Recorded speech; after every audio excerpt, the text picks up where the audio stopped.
Hello everyone and welcome to another Hardware Canucks product review. Today we're taking a look at the budget mid tower from Bitfenix. This is going to be the Shinobi windowed version, and for those who prefer a simple look, windowless model is also available. Now the company has been on the market only since last year and are already making a name for themselves. The Shinobi's chassis is priced at a reasonable $70 mark. Being considered gaming / performance enclosure, it is bound to attract a lot of attention from budget conscious buyers. Now this mid tower is fairly small, so placement on or under the desk should be no sweat. One of the selling points of the Shinobi is the soft touch powdered coating on the front and top panels, which sort of feel rubberized and helps to get rid of that cheap plasticky feel that budget cases often have. The meshed venting strips on each side of the case also add to the overall design, and a touch of blue is an appropriate color choice for the enclosure market. Starting from the top, we have 4 USB 2.0 ports, all your audio, hard drive activity lights, power, and reset buttons. Now Bitfenix should have included USB 3.0 ports to stay competitive, considering the current direction of most case manufacturers. And the front features only 3 5.25-inch drive bays, and underneath, dual 120mm fans can be installed with a securely mounted dust filter.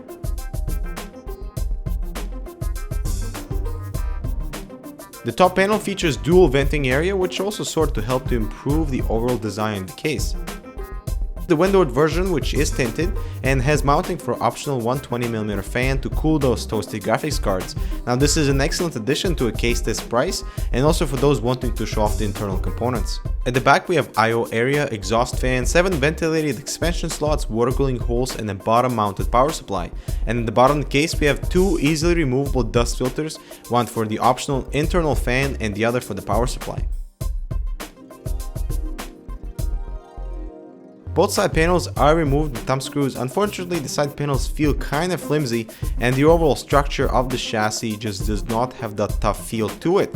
But that is one of the corners Bitfenix had to cut in order to maintain the competitive pricing. Taking a look inside, it's nice to see they have maintained the same white color theme, and it's especially nice to see those front panel connectors in black.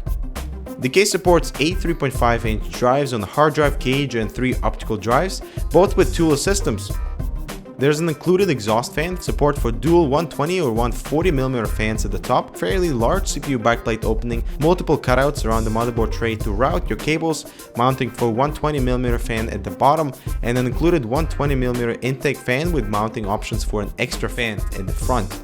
At the back, cable management should be fairly straightforward, as cables can be tucked away in the provided area beside the hard drive cage, and there are multiple cable tie mountings around the cutout to help you clean up any cable mess, which is necessary if you want the side panel to close properly, as there's about an inch of space to work with between the back of the motherboard and the side panel. The case comes with sticker type rubber feet which you attach to the bottom of the case. Unfortunately, you do expect them to wear down over time and become useless, and perhaps a more secure mount by using screws would have been more appropriate. Both the Shinobi window and the standard model come with this 2.5-inch adapter, which is installed into one of the 5.25-inch drive bays, but unfortunately it can only house one 2.5-inch drive. Also, strangely enough, there are mounting holes for 140mm fan to be installed at the bottom of this adapter, possibly providing additional airflow for the internal components. Moving on with installation, a power supply with length of 180mm or longer may have clearance issues with the bottom fan. Next up is the hard drive installation using this toolless system, which is very simple to use, but unfortunately it is another price cutting corner Bitfenix underwent to keep the price competitive. For one, the hard drive cage is facing the motherboard, so clearance will definitely be of a concern for longer video cards.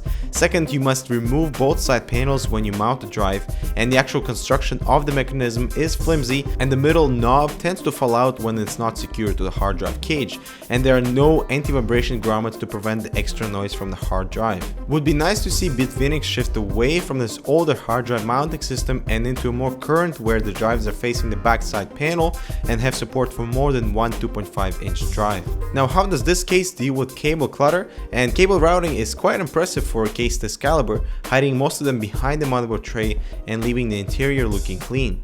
Now you can see here how the drive sticks out, and mounting the drive facing the fan is not an option. So with the drive installed, it leaves about 10.5 inches for your graphics card, so a 6970 is a snug fit. Otherwise there's just under 13 inches of clearance, and the 6990 should fit in just fine. Installing our 11.5 inches long card, you can see how much clearance there's between the hard drive cage and the card. Depending on your motherboard, you can install 3.5 inch drives at the top 2 or bottom 3 slots and still have clearance for a triple card setup.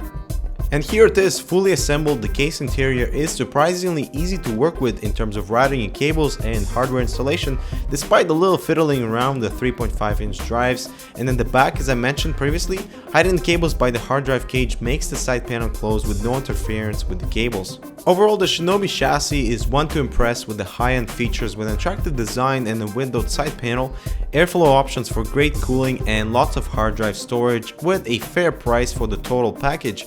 However, you do notice some features that could have been improved and made this case even more competitive, like the toolless system for mounting your drives and the hard drive cage itself. And for all the water cooling enthusiasts, yes, it would be very difficult fitting an internal dual rad with fans installed, so water cooling for the Shinobi is quite limited. If you are in the market for a budget chassis, we would recommend not to settle down with the Shinobi just yet, simply because there are many great cases available at the similar price tag offering the same great features but with a more practical approach. And that is it for this episode of Hardware Canucks product review, and we'll see you next one.